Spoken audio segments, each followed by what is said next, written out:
우리는 늘 주님께 은혜를 간구합니다. 그런데 엄밀히 말하면 은혜는 간구해서 받는 것이 아니고 이미 주어진 것을 발견하는 것입니다. 주님이 보내신 은혜의 선물은 이미 나에게 배달이 돼 있어요. 그런데 문제는 그것을 볼 수 있는 믿음의 눈, 영적인 눈이 있느냐는 사실입니다. 눈을 감아버리면 한낮도 어둡습니다. 눈을 감으면 태양도 캄캄합니다. 영적으로도 믿음의 눈을 감아버리면 빛 되신 주님이 보이지 않습니다. 주님이 보내신 은혜의 선물이 보이지 않습니다. 혹시 내 눈이 감겼기에 주님이 보낸 은혜의 선물을 안 뜯어보고 있는 것은 아닌지 점검해야 될 것입니다. 복음서에서 주님은 종종 보라고 명령하십니다. 누군가 다 세어 보았더니 무려 37번이나 보라 명령하셨다고 합니다. 보라는 말씀, 눈을 뜨라는 말이죠. 바꿔 말하면 그만큼 많은 사람들이 영적인 눈을 감고 있다는 의미입니다. 축구나 야구, 배구 같은 모든 구기 종목에는 한 가지 철칙이 있습니다. 절대 공에서 눈을 떼서는 안 됩니다. 내가 공을 잡았건 안 잡았건, 내가 이쪽에 있건 저쪽에 있건 항상 공을 보고 공에 따라 움직여야 됩니다. 신앙에도 철칙이 있습니다. 언제나 우리의 믿음의 눈을 뜨고 주님을 바라보아야 됩니다. 어떤 상황에서건 그러해야 됩니다. 열왕기하 6장에 의하면 수많은 아람 군대가 엘리사를 잡기 위해서 엘리사가 있는 도단성을 포위했어요. 이때 엘리사의 사원은 그 군대를 보고 비명을 질렀습니다. 이제 어떻게 하면 좋습니까? 이때 엘리사는 눈 하나 깜짝하지 않았어요. 여호와의 군대가 산에 가득한 것을 영적인 눈으로 보았기 때문입니다. 그래서 오히려 우리와 함께한 자들이 저들보다 많다 하면서 사환을 진정시켰어요. 아마 당시 사환은 엘리사가 수많은 적군을 보고 정신이 좀 나갔나 보다 그렇게 생각했을 거예요. 그러나 그 역시 엘리사의 기도로 믿음의 눈을 뜨게 되었을 때 여호와의 군대가 가득한 것을 보게 되었습니다. 여러분, 물론 이렇게 여호와의 군대를 보는 것은 매우 특별한 일이고 모두에게 해당되는 사실은 아닙니다. 그러니까 그거 보여달라고 간구할 필요는 전혀 없어요. 단 그리스도인으로서 우리 모두가 반드시 보아야 할 것이 있습니다. 나와 함께 하시는 임마누엘의 주님을 보아야 되고, 그가 베푸신 은혜를 보아야 되고, 죽어가는 영혼들을 보아야 되고, 말씀을 보아야 되고, 우리 모든 그리스도인들에게 맡기신 사명을 보아야 됩니다. 믿음의 눈으로 보아야 됩니다. 바울은 빌립보서에서 기뻐하라는 명령을 계속 반복하고 있는데, 빌립보서를 쓰는 바울 사도는 지금 감옥에 갇혀 있고, 또 이 편지를 받는 빌립보 교회 성도들은 아주 심한 핍박 가운데 있어요. 그러니까 인간적으로 도저히 기뻐할 상황이 아닙니다. 그럼에도 바울 사도가 기뻐하라고 선포하는 이유가 무엇일까요? 그는 4장 4절에서 기뻐하라고 명령한 뒤 바로 그 다음 5절에서 그 이유를 밝힙니다. 주께서 가까우시니라. 주께서 가깝다는 것은 주님의 재림이 가까웠다는 시간적인 의미면서 동시에 주님이 가까이 다가와 계신다는 공간적인 의미예요.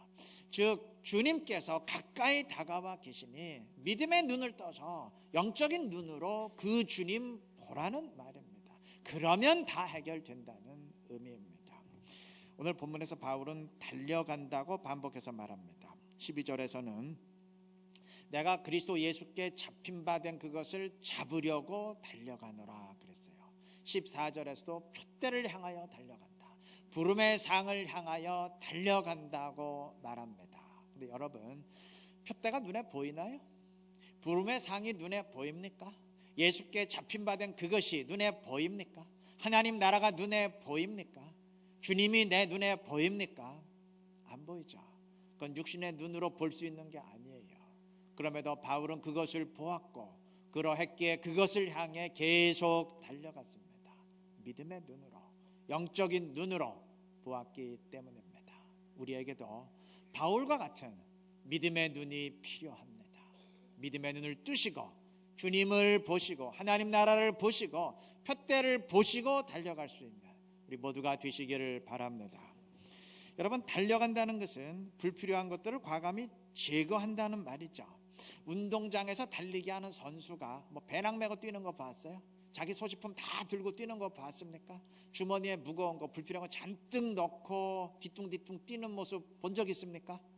그런 사람 없죠. 모든 거 다 내려놓고 경기에만 집중하죠. 영적인 경주도 그렇습니다. 달려가려면 불필요한 것들은 다 제쳐놓아야 됩니다. 바울 사도가 그러했어요.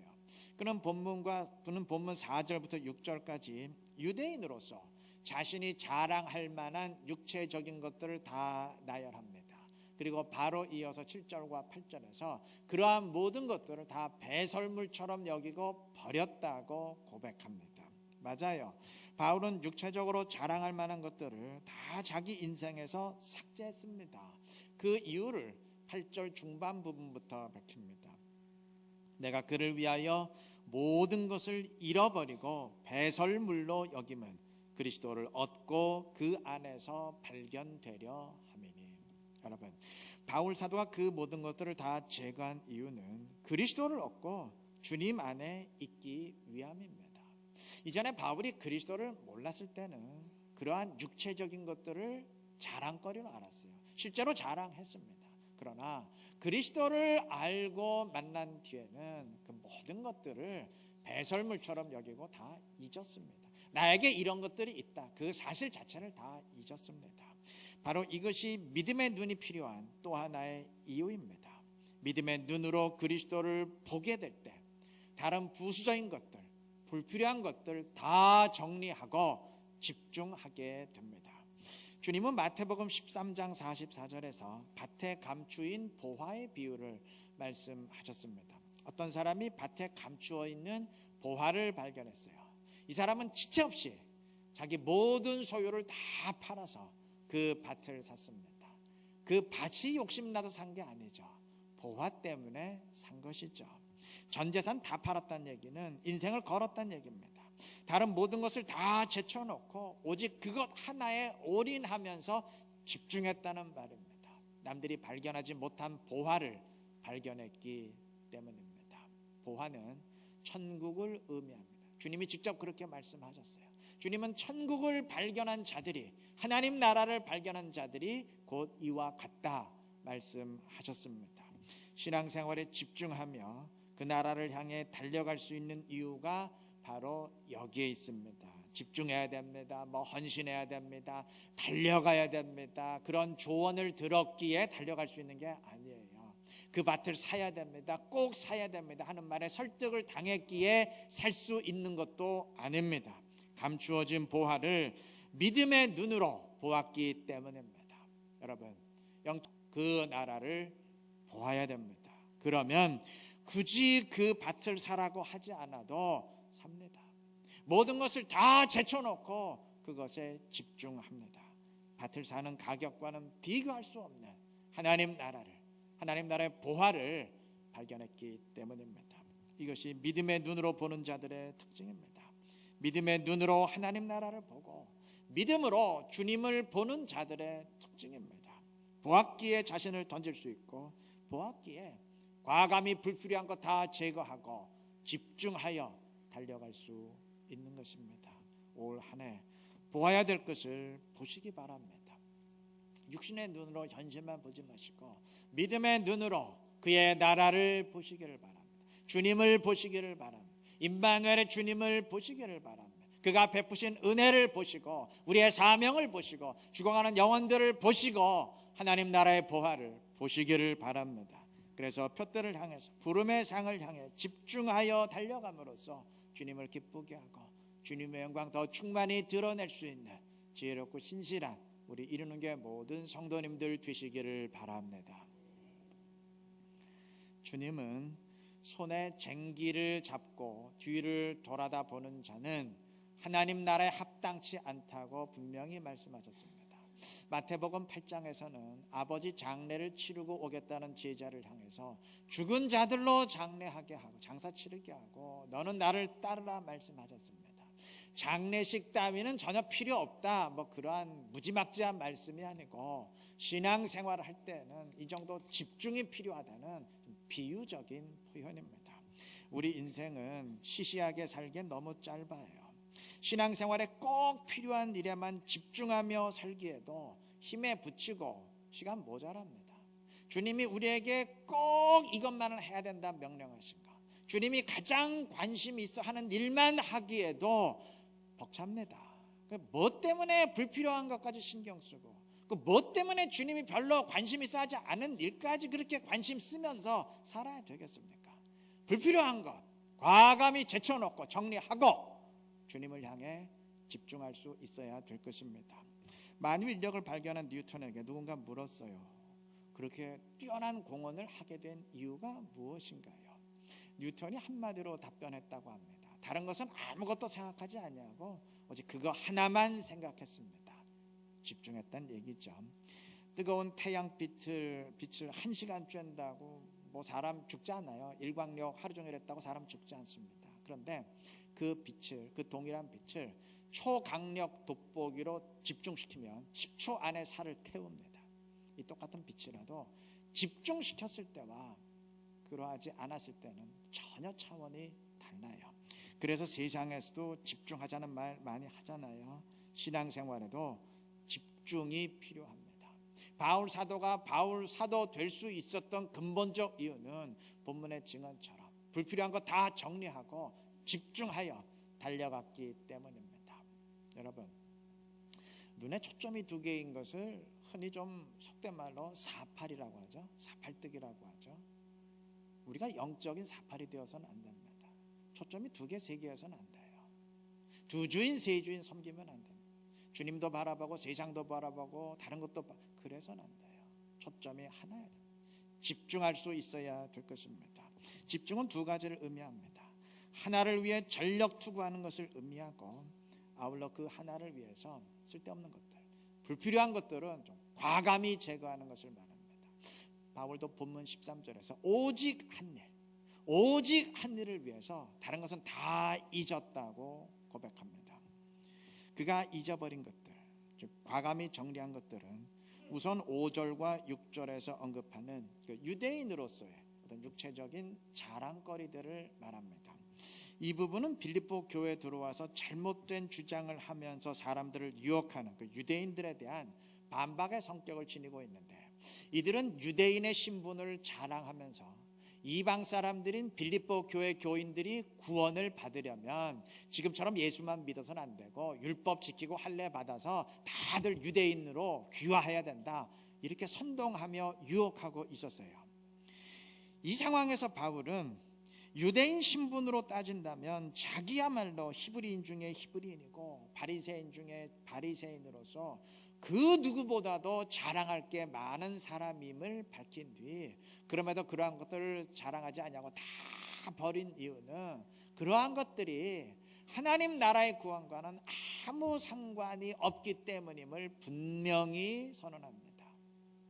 그러니까 아무 상관이 없는데, 아무 필요가 없는데 왜 그런 쓸데없는 것들을 붙들어야 된다고 유혹하고 선동하고 있느냐, 그러한 반박이죠.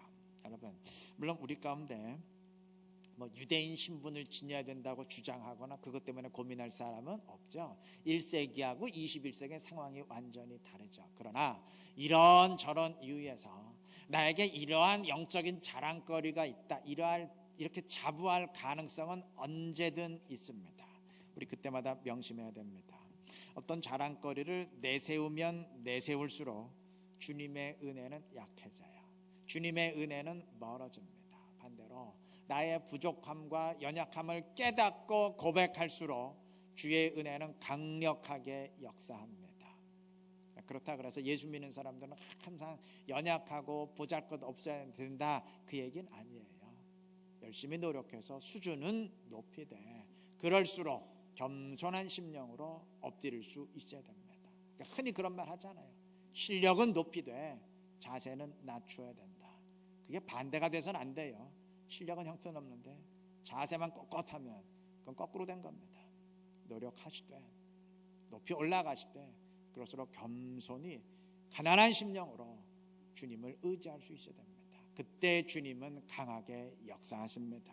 언제나 우리의 주인됨을 고백하면서 가난한 심령으로 겸손한 심령으로 주님의 은혜를 간구하고 의지할 수 있는 지혜로운 우리 바랍니다.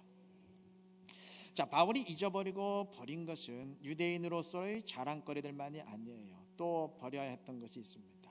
과거의 죄에 대한 죄책감, 그리고 지금까지 복음을 전하면서 당한 그 공격으로 인한 상처와 분노 역시 다 떨쳐버리고 잊어야 되었습니다. 예루살렘 교회를 핍박한 사람이 바로 바울 자신이에요. 그러니 인간인 이상 그에게도 짓누르는 죄책감이 있었을 겁니다. 물론 예수 믿는 사람에겐 죄 고백이 있어야 돼요. 돌이키는 회개가 있어야 됩니다. 그러나 회개하고 깨끗이 청산하고 주님으로부터 인정을 받은 그것에 대한 그 끝없는 죄책감은 그건 좋지 않아요. 그건 오히려 우리 신앙의 발목을 잡을 수 있습니다. 어떤 사람이 상담을 하면서 지나치게 자신을 저주하면서 괴로워하고 있었어요. 그때 듣다 못한 상담자가 이렇게 말했다고 합니다. 내가 당장 경찰에 고발해서 당신을 체포하도록 하겠습니다. 자기 학대도 아동 학대에 못지않은 심각한 범죄입니다. 맞는 말이죠. 남을 용서하지 못하는 것도 문제지만 자기를 용서하지 못하는 것도 굉장히 심각한 문제입니다. 자신을 사랑하지 못하는 사람이 어떻게 남을 사랑할 수 있겠어요? 예전에 제가 어렸을 때는 그 철로 역정이라는 책이 굉장히 유명했어요. 주일학교에서 선생님들이 그 책을 읽어줄 때도 많았습니다. 뭐 요처럼 그렇게 교육 프로그램이 다양하지 않았으니까 뭐 그런 책 많이 읽어주고 그랬겠죠. 근데 그 책의 내용에 보면 주인공인 그 기독인이 등에 무거운 짐을 지고 걸어가요. 근데 그 짐이 점점 무거워져가지고 견딜 수가 없어요. 근데 그 짐이 바로 죄의 짐, 죄책감의 짐입니다. 그런데 그 짐이 벗겨지는 결정적인 순간이 있죠. 갈보리 언덕에 다다라서 십자가에 달리신 예수님을 발견했을 때, 그 예수님을 보게 되었을 때 그 짓누르던 짐이 끊어져서 다 언덕 밑으로 떨어져 버립니다. 불변의 진리예요. 영적인 진리입니다. 십자가의 은혜를 통과할 때 우리의 모든 죄의 짐과 무거운 죄책감은 다 해결됩니다. 주님이 벗겨주십니다. 주님이 벗겨주세요. 바울이 그러했고, 주님을 배신하고 저주했던 베드로도 그러했고, 죄책감에 짓눌렸던 모든 사람들이 그러했습니다. 우리 역시 그러할 수 있어야 될 것입니다. 나의 모든 것을 다 주님의 십자가 앞에 가져갈 수 있어야 될 것입니다. 그때 해결될 것입니다. 다음에 바울이 잊어버리고 떨쳐버려야 했던 것은 분노와 상처였을 겁니다.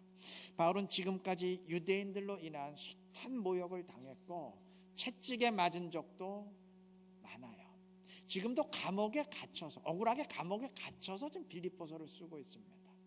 아무리 사도라도 인간인데 이러한 공격으로 인한 그 분노와 상처가 왜 없었겠습니까? 분명 있었을 겁니다. 여러분, 분노와 상처는 우리 신앙을 발목 잡아요. 파괴시킬 수 있습니다. 물론 분노와 상처가 성취 동기를 자극해서 도끼를 품게 만들고 그래서 노력하게 만드는 경우도 있어요. 그런데 그것도 위험합니다. 이 도끼 때문에 성공한 사람은 잘못된 방향으로 표출될 가능성이 굉장히 높아요. 다른 사람의 고통을 주는 방향으로 표출될 가능성이 높습니다. 독일의 히틀러는 어릴 때 어느 유대인이 자기 어머니를 농락하고 버린 것에 대한 그 분노가 있었어요. 또 유대인 의사가 자기 어머니를 치료해서 살려내지 못하고 죽인 것에 대한 그 분노가 있었어요. 근데 그 분노가 나중에 유대인 600만 명을 학살하는 하나의 원인이 되었다고 합니다. 뭐 꼭 그것 때문에 죽은 건 아니겠지만 그것도 굉장히 큰 하나의 원인이 되었다고 합니다. 해결되지 못한 상처와 분노는 나를 파괴하거나 또는 남을 파괴적인 결과를 낳기가 쉽습니다. 떨쳐버릴 수 있어야 될 것입니다. 해결할 수 있어야 될 것입니다. 물론 우리가 무슨 기억상실증 환자가 아니나 과거 자체를 잊을 수는 없어요. 단 과거를 새롭게 해석할 수는 있습니다. 요셉이 그랬죠. 요셉에게는 형들에게 노예로 팔린 상처가 있었고 분노가 있었어요. 이 다른 사람들도 아니고 자기 형제들이 자기를 노예로 팔았어요. 얼마나 상처가 깊었겠습니까? 그런데 그는 그 사건을 하나님의 은혜라는, 하나님의 구원 계획이라는 관점에서 새롭게 해석했어요. 그래서 그가 만났을 때 이렇게 말하죠. 당신들이 나를 노예로 판 것이 아닙니다. 하나님이 우리 가족과 민족에게 구원의 은혜를 베풀기 위해서 나를 이리로 보내셨던 것입니다. 이렇게 하나님의 은혜라는, 하나님의 구원 계획이라는 관점에서 해석을 했어요. 그러니까 분노와 상처가 오히려 은혜에 대한 감사로 바뀐 것 아니겠습니까? 우리 모두 마찬가지입니다. 내가 당한 모든 억울한 일들 자체를 내 기억에서 삭제시킬 수는 없어요. 단 그것을 믿음의 눈으로 다시 바라볼 수는 있습니다. 주님은 그 모든 것을 다 아십니다. 아니, 단지 알기만 하는 것이 아니고 그러한 것들까지도 다 이용하셔서 합력하여 주님의 선이 이루어지도록 하십니다. 그리고 그러한 것들까지 다 이용하셔서 내가 한 걸음 더 주님께 가까이 다가설 수 있도록 인도하십니다. 그래서 고난을 흔히 포장된 축복이라 말하는 것 아니겠습니까? 이러한 믿음으로, 이러한 믿음의 눈으로 나의 과거와 현재를 다시 바라보시기를 바랍니다. 다시 해석하시기를 바랍니다. 그때 우리의 상황이, 우리의 시각이 달라지지 않겠습니까? 그렇게 하시기를 바라요. 그래서 어떤 상황에서건 감사와 믿음의 용기를 지니고 우리가 달려가야 될 신앙의 길을 더 힘차게 달려갈 수 있는 지혜로운 이루는 교회 모든 성도님들 되시기를 바랍니다. 말씀을 맺겠습니다. 어느 목사님의 책에 보니까 하나님이 우리에게 원하시는 것은 크기가 아니고 거리다, 이렇게 강조를 했어요. 무슨 말인가 하면 내가 얼마나 큰 일을 할 수 있느냐, 내가 얼마나 대단한 일을 할 수 있느냐 하는 것은 나의 달란트의 크기, 즉 내 능력의 크기의 문제입니다. 반면 내가 얼마나 주님께 가까이 다가갈 수 있느냐 하는 것은 그릇의 크기가 문제가 아니고 이건 거리의 문제죠. 여러분, 크기의 문제는 어쩔 수 없어요. 능력의 문제는 어쩔 수 없어요. 왜 다른 사람은 다 2달란트, 5달란트 받았는데 나는 1달란트밖에 안 되냐? 왜 나는 이렇게 그릇 자체가 작냐? 이건 어쩔 수 없어요. 그러나 주님께 가까이 다가가는 것은 그건 누구에게나 가능한 일입니다. 주님은 우리에게 능력을 요구하지 아니하시고 가까이 나아와라, 무조건 나에게 나아오라 말씀하십니다. 오늘 본문에서 사도 바울은 달려간다는 표현을 반복하고 있는데, 주님을 향해 달려가면, 그 나라를 향해 계속 달려가면 여러분, 주님과의 거리가 가까워지겠습니까? 아니면 더 멀어지겠습니까? 달려가면 달려갈수록 가까워지겠죠. 그러면 여러분, 주님께 가까워지면 주님이 크게 보이겠습니까? 아니면 작게 보이겠습니까? 가까울수록 크게 보이겠죠. 여러분, 저 태양을 보시면요, 내 주먹보다 작게 보여요. 근데 실제로는 지구보다 더 커요. 근데 왜 이렇게 작게 보이죠? 멀리 떨어져 있으니까. 주님이 멀리 떨어져 있으면 굉장히 작게 보여요. 그러나 내가 다가가면 다가갈수록, 주님께 달려가면 달려갈수록 크게 보입니다. 여러분, 주님이 크게 보이면 현실의 문제가 크게 보이지 않아요. 작게 보여요. 문제는 물론 보이지만 그러나 문제보다 훨씬 더 크신 주님이 보입니다. 바꾸어 말하면 주님이 멀어지고 작게 보이면 현실이 크게 보입니다. 가까이 다가서야 됩니다.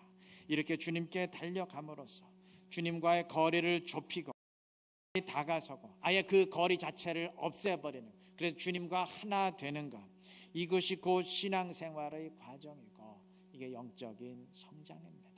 올 한 해 우리 함께 성장해 가자고 지난주에 강조했었죠. 올 한 해 떨쳐버릴 걸 다 떨쳐버리고 주님을 향해서, 하나님 나라 푯다를 향해서 집중하여 달려갈 수 있기를 바랍니다. 그래서 주님과 우리 사이의 그 멀었던 거리를 가깝게 좁히고, 아니 다 없애버리고 주님과 함께하는 신앙생활 이루어 감으로써 주님을 기쁘게 하고 더 큰 폭으로 성장해 갈 수 있는 신실한 우리 모두가 되시기를 주님의 이름으로 축원합니다.